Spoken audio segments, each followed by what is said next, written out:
রিমি নতুন বাড়িতে এসে রাতে অদ্ভুত হাসির শব্দ শুনল।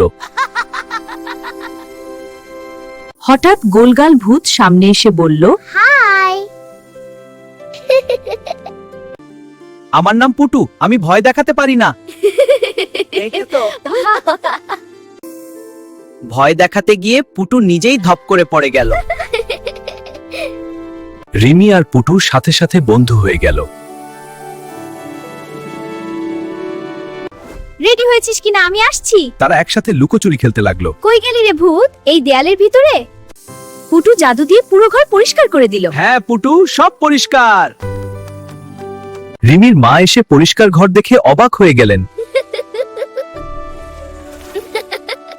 পুটু শুধু রিমির সাথেই থাকে, তাদের গোপন বন্ধুত্ব।